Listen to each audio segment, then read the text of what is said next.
तो शो में मेरे साथ दो खास मेहमान हैं, सीबीआई के पूर्व निदेशक जोगिंदर सिंह जो इस वक्त मेरे साथ दिल्ली स्टूडियो में, और साथ ही RSN सिंह साहब जो पटना से जुड़ रहे हैं, रॉ के पूर्व अधिकारी हैं।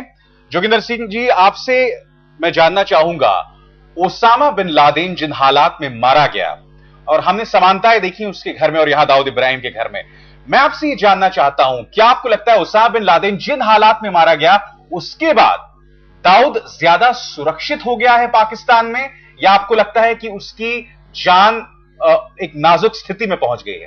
नहीं देखिए साहब, ऐसा है, इससे दो चीजें क्लियर होती हैं। एक तो ये है कि पाकिस्तान गवर्नमेंट का ये नहीं कह सकती कि ISI उनके अंदर नहीं है, दोनों में हाथ था। अमेरिका ने उनसे कहा था ढूंढिए, और 50 किलोमीटर हो वहां से ओसामा बिन लादेन का हमें पता नहीं है, ये तो मानने की बात नहीं है।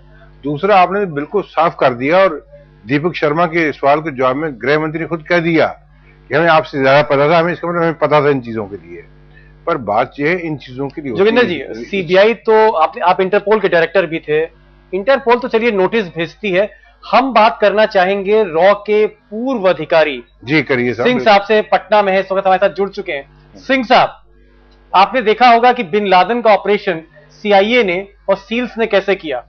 क्या RAW, जिस पर अरबों रुपया खर्च होता है जनता का, वो कराची में जो एक पड़ोस का देश है पाकिस्तान, वहां तक पिछले 14 साल में नहीं पहुंच पाई? और ये जो तस्वीरें हम देख रहे हैं, ये आज तक के रिपोर्टर जो हैं हमजा साहब दिखा रहे हैं हमें।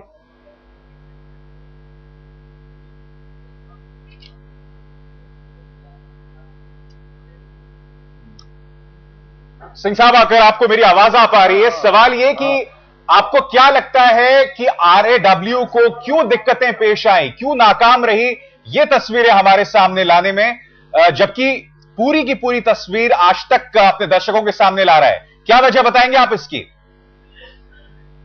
देखिए, मैं इतना आपको बता दूं कि ये सारी जानकारी इंटेलिजेंसीज के पास है, लेकिन मैं कहीं आपको इसलिए मुबारकबाद देना चाहता हूं कि ये हमेशा से मालूम था कि पाकिस्तान का स्टेट पैटर्नेज, यानी कि ये ISI के द्वारा दाऊद इब्राहिम को मिलता रहा है।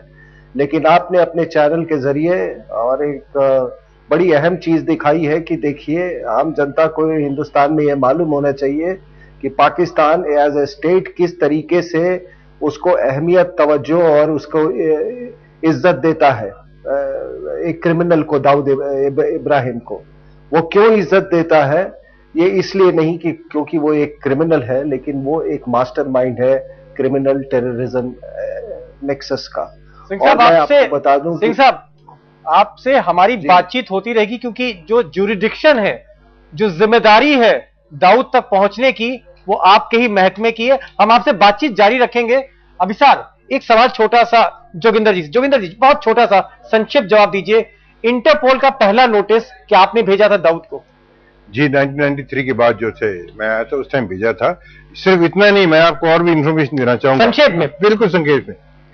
दुबई के पुलिस चीफ थे जो वहां पे, जो कर्नल, आप तो नाम नहीं, मैं नाम नहीं लूंगा उसका, मेरे दोस्त थे जी।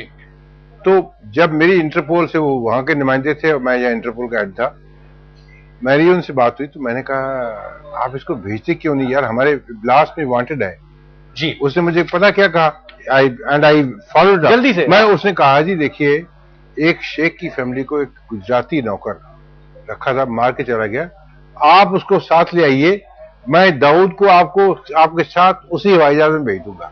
तो ये मैंने अप्रोप्रिएट लेवल पे भी कन्वे किया था। फैसला तो गवर्नमेंट ने करना है, मैं तो कर नहीं सकता। यानी कि